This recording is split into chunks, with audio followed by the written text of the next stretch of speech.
Right, OK, let's get some more now on FIFA President Gianni Infantino, who once again has been creating the headlines as he suggests that the footballing world must become more open-minded and that the 2034 World Cup may be another winter tournament.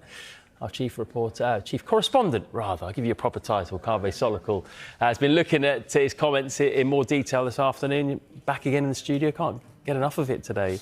In and out more than the hokey cokey today. Should just stay there. Right, let's talk about these comments then. He said some interesting and controversial things over the last few years as Mr. Infantino. What does he mean here, that football needs to have an open mind when it comes to the World Cup? I think he's floating the possibility of the World Cup being always held in the winter. Of course, we've become used to the World Cup being held in the summer, apart from 2022 in Qatar, when because of the summer heat in the Gulf region, the World Cup was held in November and December.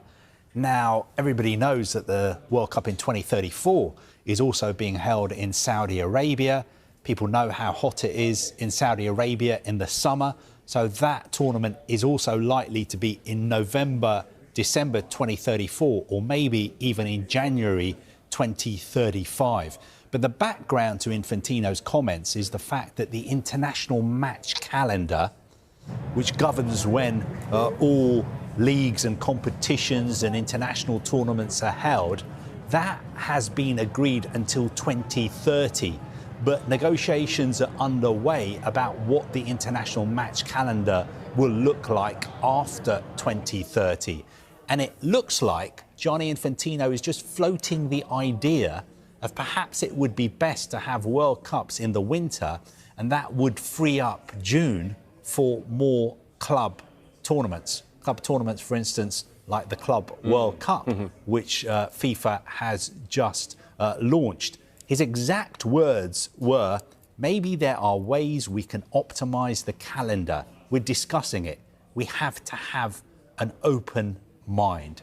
An open mind. An open mind, does that mean permanent Winter World Cups? I'm not sure. And does that also potentially mean more Club World Cups in the summer? Absolutely. I mean, Gianni Infantino, the Club World Cup is really his baby. Expanded, new tournament. The first one was held in the United States this summer. Chelsea won that, 32 teams. It lasted a whole month. But of course, it was very, very controversial because it was held in June and July when really players normally should be resting before having a proper pre-season.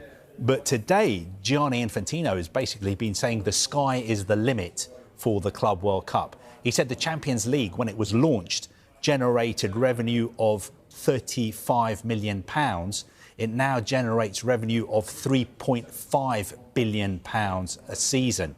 And he said the Club World Cup, the first one, generated £1.7 billion. And he said in 30 years, it could generate £173 billion. Wow. Now, I'm not sure if he's been serious or that is hyperbole. I looked up the dictionary definition of hyperbole, and it is exaggerated statements not meant to be taken literally.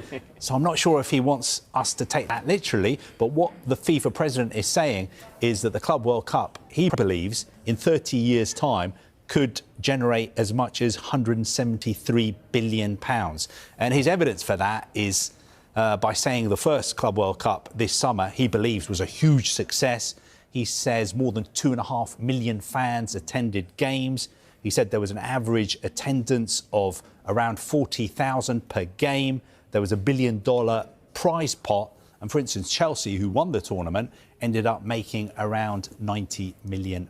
So it sounds like Gianni Infantino wants to expand the Club World Cup, maybe have even more Club World Cups, have it every 2 years instead of every 4 years. If that is to happen, it could only happen, of course, after 2030, because the international match calendar has been agreed until then.